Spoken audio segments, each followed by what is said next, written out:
नमस्कार प्राइम समाचारमा स्वागत छ। म प्रकाश खसिङ। प्राइम समाचार सुरु गरौँ अहिलेसम्मका मुख्य समाचारबाट। काठमाडौँ उपत्यकामा यही वैशाख 16 गतेदेखि एक हप्ता निषेधाज्ञा देशैभरका विद्यालय बन्द गर्ने मन्त्री परिषद बैठकको निर्णय। फास्ट ट्र्याक निर्माणका क्रममा नेपाली सेनाले प्रतिस्पर्धा विनय 25 अर्बको ठेक्का दिने तयारी गरेसँगै लेखा समिति आक्रोशित, ठेक्का रद्द गर्न दिएको निर्देशन पालना नगरेको आरोप। अफगानिस्तानमा तैनात अमेरिकी लगायत विदेशी सेना फिर्ता हुने क्रम सुरु, विदेशी सेनाका खडा र उपकरण अफगान सेनालाई हस्तान्तरण गरिँदै। भारतको दिल्ली प्रदेशमा 18 वर्षमाथिका सबैलाई कोरोना भाइरस विरुद्धको खोप लगाउन सुरु, सार्वजनिक अस्पतालहरूमा निःशुल्क खोपको व्यवस्था। र इन्डियन प्रिमियर लिग आइपिएलमा पन्जाब किङ्सद्वारा कोलकाता नाइट राइडर्स 5 विकेटले पराजित। आज दिल्ली क्यापिटल र बेङ्गलोर बीच भने खेल हुने।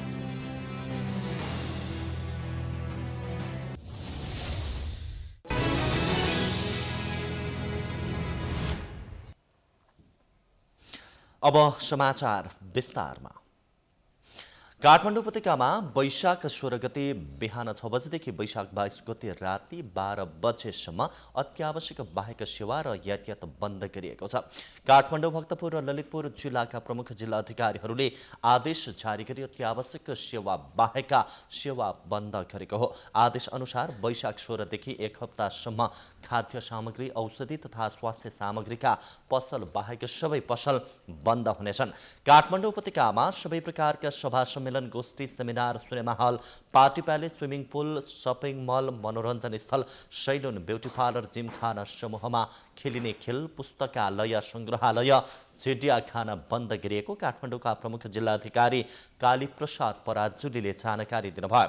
अत्यावश्यक सेवा दिने बाहेक सार्वजनिक र निजी सवारी साधन वैशाख 16 गतेदेखि 22 गते राति 12 बजेसम्म बन्द हुने उहाँले बताउनुभयो। त्यस्तै खाद्य सामग्रीको पसल बिहान 10 बजेसम्म र बेलुका 5 देखि 7 बजेसम्म खुल्ला हुनेछ। डिपार्टमेन्ट स्टोरको ग्रोसरी कक्ष बिहान 10 देखि बेलुका 5 बजेसम्म सञ्चालन गर्न पाइने उहाँले जानकारी दिनुभयो।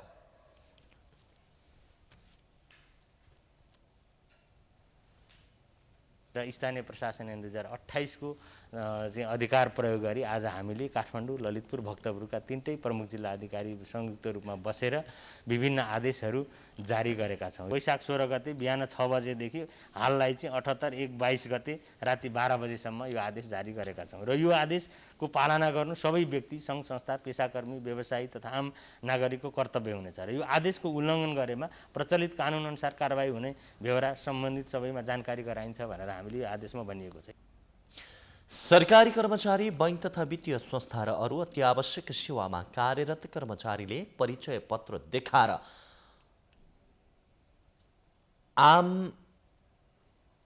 आवत जावत गर्न सक्ने आदेशमा उल्लेख छ। विवाह व्रतबन्धको हकमा भने स्वास्थ्य मापदण्ड पालना गर्ने गरी प्रशासन कार्यालयको अनुमति लिएर 15 जनासम्म सहभागी हुन पाइने आदेशमा उल्लेख छ। अन्तर्राष्ट्रिय उडानबाट विदेश जाने यात्रुले हवाई टिकट, पासपोर्ट, भिसा देखाएर एयरपोर्ट जाने गाडी चलाउन पाइने व्यवस्था गरिएको छ। सरकारले अर्को निर्णय नभएसम्म मुलुकभरका सबै विद्यालय बन्द गर्ने निर्णय गरेको छ। मन्त्री परिषदको सोमबारको बैठकले कोरोना भाइरसको सङ्क्रमण बढ्दै गएको र त्यो नियन्त्रण बाहिर जान लागेको भन्दै विद्यालय बन्द गर्ने निर्णय गरेको हो। त्यस्तै सबै प्रकारका परीक्षा स्थगित गर्न सिसिएमसीले गरेको सिफारिस पनि मन्त्री परिषदको बैठकले पारित गरेको छ। पहाडी क्षेत्रमा 200 र सहरी क्षेत्रमा 500 भन्दा बढी सक्रिय सङ्क्रमित भएमा निषेधाज्ञा लगाउनुपर्ने सिसिएमसीको सिफारिस पनि मन्त्री परिषदको बैठकले पारित गरेको छ। नेपाल ट्रान्जिट बनाएर तेस्रो मुलुक जाने क्रम रोक्ने र विदेशबाट आउनेलाई 14 दिन क्वारेन्टाइनमा राख्ने लगायतका निर्णय पनि गरिएको छ। मन्त्री परिषदको बैठकले अन्तर्राष्ट्रिय तथा आन्तरिक हवाई उडान भने तत्काल नरोक्ने निर्णय गरेको छ। लेखा समितिको निर्देशन अवज्ञा गर्दै नेपाली सेनाले काठमाडौँ तराई मधेस जोड्ने द्रुत मार्गको निर्माण गरिरहेको छ, जसले गर्दा संसदीय समिति र नेपाली सेना बीच भने विवाद बढेको छ। राष्ट्रिय गौरवको परियोजना मध्येको एक काठमाडौँ निजगढ जोड्ने द्रुत मार्ग निर्माणकै क्रममा विवादित बनेको छ। 2074 साल वैशाख 21 गतेको मन्त्री परिषद बैठकले द्रुत मार्ग आयोजना निर्माण व्यवस्थापनको जिम्मेवारी नेपाली सेनालाई दिएको थियो। जिम्मेवारी पाएको सेनाले द्रुत मार्ग निर्माणमा द्रुत गतिमा काम गरिरहे पनि संसदको सार्वजनिक लेखा समितिले प्रतिनिधि सभा अन्तर्गत सार्वजनिक लेखा समितिले काठमाडौँ तराई मधेस द्रुत मार्ग फास्ट ट्र्याकको ठेक्का रद्द गर्न निर्देशन दिएको थियो। तर नेपाली सेनाले आइतबार प्याकेज 2 लाई समेटेर notice of letter of intent जारी गरेको छ। प्याकेज 2 मा आर्थिक प्रतिस्पर्धा बिना नै 25 अर्बको ठेक्का दिने तयारी गरेसँगै लेखा समिति आक्रोशित बनेको छ। सेनाले निर्देशन विपरीत काम अघि बढाएपछि समितिले आइतबार पुनः रक्षा मन्त्रालयलाई खरिद प्रक्रिया रोक्न निर्देशन दिएको हो। समितिले संसदको निर्णयको प्रतिकूल हुने स्थिति पैदा भएकाले उक्त खरिद प्रक्रिया रद्द गरी स्पष्ट धारणा प्रतिक्रिया सहित सम्पूर्ण कागजात 3 दिनभित्र गराउन रक्षा मन्त्रालय र सेनालाई पत्र पठाइसकेको छ। तर अटेर गरे कानून बमोजिम कारबाही गरिने समितिका सदस्य सचिव डाक्टर रोजनाथ पाण्डेले बताउनुभयो। कानुनी रूपमा कारबाही गर्ने भन्ने कुराहरू हुन्छन् हैन। पहिलो कुरो त एउटा के भने ऐन कानुन मान्ने कुराहरू भनेको चाहिँ राज्यका प्रमुख अङ्गहरू जुन हाम्रो संस्थाहरू सार्वजनिक संस्थाहरू छन्, हामी चाहिँ रोल मोडल हुनुपर्छ क्या कानुन मान्ने कुरामा। अग्रगामी उसमा बसेर चाहिँ यसलाई कार्यान्वयन गरेर हामीले यदि सङ्घ संस्थाहरूले चाहिँ यस्ता ऐन कानुनहरूलाई फलो नगर्दाखेरि आउने दिनमा जस्तो कानुनी कारबाही भनेको चाहिँ सङ्घीय संसदको जुन प्रतिनिधि सभा र समितिको चाहिँ काम कारबाहीमा अवज्ञा गर्नु भनेको चाहिँ संसदको अपहेलना गर्नु पनि हुनसक्छ। उता सेनाले भने सरकारबाट निर्देशन नआएकाले काम अगाडि बढाइएको प्रतिक्रिया दिएको छ। सैनिक प्रवक्ता सन्तोष बल्लभ पौडेलले पूर्व निर्धारित योजना अनुसार फास्ट ट्र्याकको काम अघि बढिरहेको बताउनुभयो। संसदीय समितिले निर्देशन दिए पनि औपचारिक पत्र नै नपठाएको प्रवक्ता पौडेलले बताउनुभयो। सार्वजनिक लेखा समितिले अथवा संसदीय लेखा समितिले नेपाल सरकारलाई दिएको निर्देशनको विषयमा नेपाल सरकारबाट हामीसँग राय प्रतिक्रिया माग भई आएको थियो। सो सम्बन्धमा हामीले हाम्रो राय प्रतिक्रिया नेपाल सरकारमा रक्षा मन्त्रालय मार्फत निवेदन गरेका छौँ र अन्यथा कुनै निर्देशन नआएको अवस्थामा नेपाली सेनाले आयोजनाको कार्यसूची बमोजिमको कार्यलाई निरन्तरता दिएको हो। लेखा समितिका सदस्य पार्वता डेसी निर्देशन अटेर गर्दै प्रक्रिया अघि बढाइए समिति थप कठोर कदम चाल्न बाध्य हुने बताउनुभयो। उहाँले संसदीय समितिको निर्देशन नमानेर सेनाले जनताको भावनामाथि खेलबाड गरेको बताउनुभयो। निर्देशन नमान्ने सेनालाई पुनः पत्र पठाएर रोक्न निर्देशन दिने सदस्य चौधरीले बताउनुभयो। यो सार्वजनिक लेखा समिति भनेको एउटा मिनी संसद हो। अब संसदले दिएको निर्देशन सेनाले मान्नुपर्छ, किनभने सेना मात्रै होइन कुनै पनि निकायले मिनी सांसदले दिएको निर्देशन नमान्नु भनेको एउटा दुःखको कुरा हो। यो निर्देशनलाई सेनाले मान्नुपर्छ। अब लेखा समितिले रक्षा मन्त्रालयमा पठाएको थियो, अब रक्षा मन्त्रालयबाट गएन, हामीले थाहा पाएनौँ भन्ने कुरा आछरे। फेरि अब यही विषयमा लेखाले फेरि पत्र पठाउँदैछ। फेरि लेखा समितिले बैठक बोलाएर सेनाहरूसित फेरि यस विषयमा छलफल हुन्छ। यो रोक्नुपर्छ, रोकिनुपर्छ। सेनाले फास्ट ट्र्याकमा सुरुङ र जटिल प्रकृतिका पुल निर्माणको कामलाई प्याकेज 1 र 2 गरी 2 भागमा विभाजन गरेर ठेक्का प्रक्रिया अघि बढाएको थियो। दुवै परियोजनामा गरी 10.59 किलोमिटर लम्बाइका 16वटा विशेष पुल र 6.41 किलोमिटरका 2वटा सुरुङ मार्ग बनाउने योजना अनुरूप अघि बढिरहेको जनाएको छ। सेनाले आइतबार प्रकाशित गरेको LOE अनुसार प्याकेज 1 को लागत 18 अर्ब 78 करोड 70,65,600 छ भने प्याकेज 2 को लागत 25 अर्ब 9 करोड 59,76,338 रुपैयाँ रहेको छ। सेना र सांसद बीचको जुहारीले गर्दा फास्ट ट्र्याक निर्माण तोकिएको समयमा पूरा नहुने आशंका उब्जिन थालेको छ। समाचारको सिलसिला जारी नै छ। हामी विश्रामपछि आउँछौँ।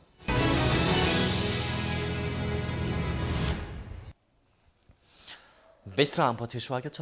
बाँकी समाचार। गण्डकी प्रदेशका मुख्यमन्त्री पृथ्वी शोभा गुरुङ विरुद्ध गण्डकी प्रदेश सभामा अविश्वासको प्रस्ताव पेश भएको छ। सोमबार सुरु भएको विशेष अधिवेशनमा प्रस्तावित मुख्यमन्त्री तथा कांग्रेस संसदीय दलका नेता कृष्णचन्द्र नेपालीले सदनमा अविश्वासको प्रस्ताव पेश गर्नुभएको हो। प्रस्ताव पेश गर्दै पोखरेलले मुख्यमन्त्री पृथ्वी शोभा गुरुङको सरकार असंवैधानिक भएपछि विश्वासको प्रस्ताव ल्याएको बताउनुभयो। प्रधानमन्त्री केपी शर्मा ओलीले संसद विघटन गर्ने असंवैधानिक कदमलाई मुख्यमन्त्रीले पनि समर्थन गरेको उहाँको भनाइ छ। उहाँले 6 गते प्रदेश सभाको बैठक बोलाइसकेको अवस्थामा वैशाख 1 गते राति नै अधिवेशन अन्त्य गरेर मुख्यमन्त्री गुरुङले प्रतिगमनकै सिंहको गरेको आरोप लगाउनुभयो। त्यस्तै उहाँले 3.5 वर्षमा कुनै पनि उल्लेखनीय काम गर्न नसकेको बताउनुभयो। संसदलाई प्रधानमन्त्रीजीले भङ्ग गर्नुभयो, त्यसलाई त्यो आदेश गैर संवैधानिक थियो भनेर सर्वोच्च अदालतले पुनर्स्थापित गरिसकेपछि एउटा राजनीतिक नैतिकता, संसदीय मूल्य र मान्यता का आधारमा प्रधानमन्त्रीजीले राजीनामा दिनुपर्छ। सोमबारबाटै प्रस्तावमाथि छलफल भएको छ। प्रदेश सभाको अर्को बैठक आज बोलाएको छ। मुख्यमन्त्री गुरुङ विरुद्ध नेपाली कांग्रेसका 15, माओवादी केन्द्रका 11 र जसपाका 2 सांसद गरी 28 जनाले वैशाख 2 गते अविश्वासको प्रस्ताव दर्ता गराएका थिए।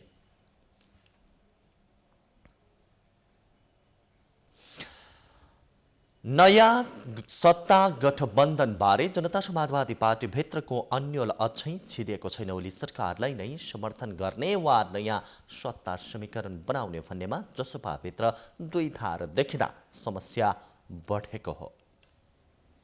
नेपाली कांग्रेसको नेतृत्वमा नयाँ सत्ता समीकरण निर्माणको प्रयास भए पनि जसपाको अलमलले गठबन्धनले मूर्त रूप लिन सकेको छैन। संसदको चौथो दल जसपाभित्र ओली सरकारलाई नै समर्थन गर्नुपर्छ भन्ने एउटा धार देखिन्छ भने नयाँ सत्ता गठबन्धन निर्माण गरेर ओली सरकारलाई विस्थापित गर्नुपर्छ भन्ने अर्को धार देखिन्छ। समाजवादी पार्टी र राष्ट्रिय जनता पार्टी बीचको एकताबाट बनेको जसपा आगामी सत्ता राजनीतिलाई लिएर पनि महन्त राजेन्द्र र उपेन्द्र बाबुराम गरेर दुई खेमामा विभाजित छ। महन्त राजेन्द्र समूह आफूले उठाएका मुद्दाहरू समाधान भएमा केपी ओली नेतृत्वको वर्तमान सरकारमा सहभागी हुन वा सरकारलाई सघाउन आफूहरूलाई कुनै कठिनाई नभएको बताइरहेको छ। मुद्दाहरू समाधान र सत्ता सहकार्यको निम्ति सरकार र जसपाले वार्ता टोली मार्फत पनि कार्य गरिरहेका छन्। राजनीतिमा स्थायी शत्रु नहुने हुँदा प्रधानमन्त्री केपी ओलीले आफ्ना मुद्दाको समाधान गरेमा नेकपा एमालेसँग नै जसपाको सत्ता गठबन्धन बन्ने नेता राजकुमार लेखीको भनाइ छ।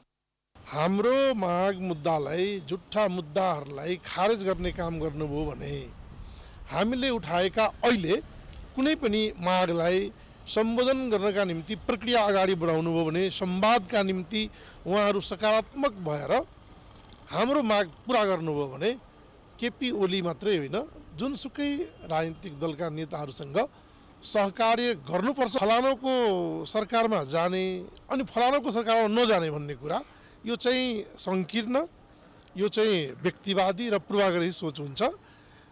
यसरी चाहिँ राजनीति अगाडि हामी कति दिनसम्म हामी गर्न सक्छौँ। नेकपा एमाले र जसपाको गठबन्धन बनेमा त्यो दुई दलको मात्रै गठबन्धन हुनेछ। अर्कोतिर कांग्रेस, माओवादी केन्द्र र जसपाको गठबन्धन भएमा त्यो 3 दलको गठबन्धन बन्नेछ। 3 दलीय गठबन्धन भन्दा 2 दलीय गठबन्धनमा जसपालाई बढी सत्ता हिस्सेदारी मिल्ने देखिन्छ। त्यही भएर जसपाको महन्त राजेन्द्र समूह प्रधानमन्त्री ओलीसँग आफूलाई बढी सहज महसुस गरिरहेको छ। उपेन्द्र बाबुराम समूह चाहिँ प्रधानमन्त्री ओलीसँग कुनै पनि अवस्थामा सत्ता सहकार्य हुन नसक्ने बताइरहेको छ। प्रधानमन्त्री ओलीले प्रतिनिधि सभा विघटन जस्तो अलोकतान्त्रिक र असंवैधानिक कदम चालेकाले उहाँसँग तत्काल सत्ता राजनीतिमा सहकार्य सम्भव नभएको जसपा नेता नवराज सुवेदीको भनाइ छ। ओलीलाई साथ दिनु भनेको प्रतिगमनलाई सघाउनु हुने उहाँको जिकिर छ। संविधान सभाबाट बनेको लोकतान्त्रिक संविधानलाई आघात पुर्याउने गरी जसरी उहाँले बहुमतको सरकार छँदाछँदै उहाँले चाहिँ संसद विघटन गर्नुभयो, त्यो चाहिँ सामान्य प्रकारको परिघटना नभएर त्यो संविधानमाथिको बलमिचाइ हो। यस्तो क्रियाकलाप गर्ने व्यक्तिले प्रधानमन्त्रीको हैसियतमा रहिरहन उपयुक्त छैन। हाम्रो भनाइ के हो भने नयाँ गठबन्धन भयो भने कमसेकम पनि संवैधानिक मूल्य मान्यताको रक्षा हुन्छ, गणतन्त्र संहिताको चाहिँ प्रवर्धन हुन्छ।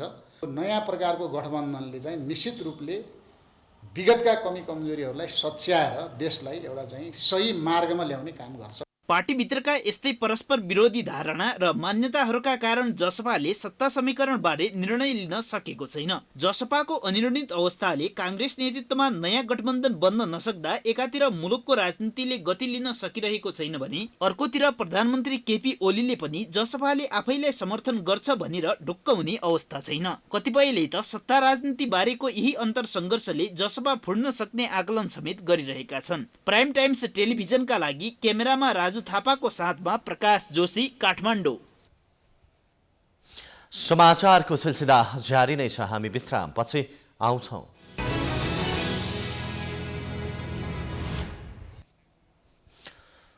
विश्राम पछि स्वागत छ। अब अन्तर्राष्ट्रिय समाचार।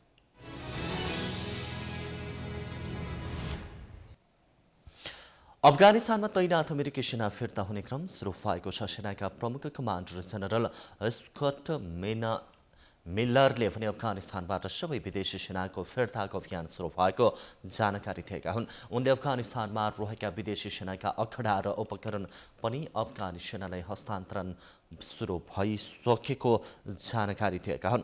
उनले अफगानिस्तानमा रहेका विदेशी सेनाका अखडा र उपकरण पनि अफगानी सेनालाई हस्तान्तरण भएको र अमेरिकी राष्ट्रपति जो बाइडेनको निर्णय अनुरूप आफूले सेना फिर्ताको तयारी सुरु गरिएको उनले बताए। राष्ट्रपति बाइडेनले अफगानिस्तानमा तैनात अमेरिकी सेना फिर्ता गर्ने निर्णय गरेका थिए भने राष्ट्रपति बाइडेनले अफगानिस्तानमा सेना तैनात गर्ने कार्य अमेरिकाले तत्काल प्राथमिकतामा नरहेको बताएका थिए। यसै महिनाको सुरुमा राष्ट्रपति बाइडेनले अमेरिकी सेना आगामी सेप्टेम्बर 11 अघि अफगानिस्तानबाट स्वदेश फर्काउने जानकारी समेत दिनुभयो।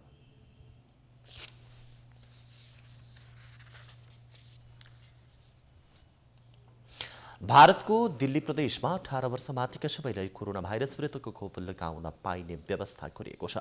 मुख्यमन्त्री अरविन्द केजरीवालले केन्द्रीय राजधानी नयाँ दिल्लीमा रहेका सार्वजनिक अस्पतालहरूमा निःशुल्क खोप लगाउन पाइने व्यवस्था गर्ने निर्णय भएको बताएका छन्।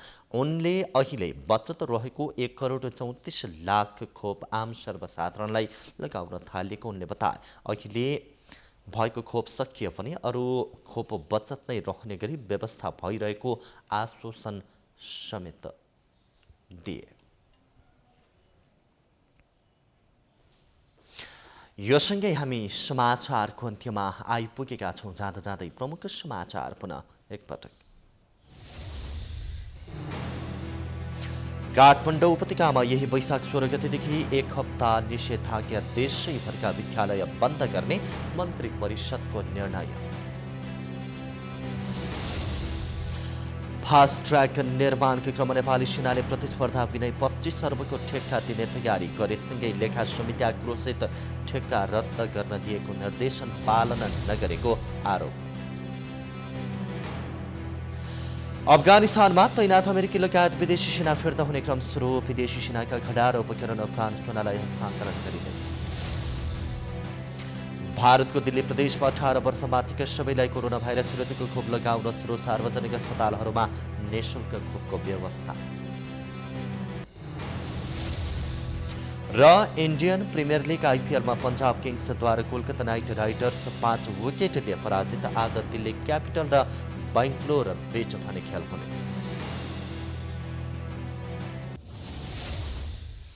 प्राइम समाचार अहिलेलाई सकियो। प्राइम टाइम्स टेलिभिजन हेर्दै गर्नुहोला। नमस्कार।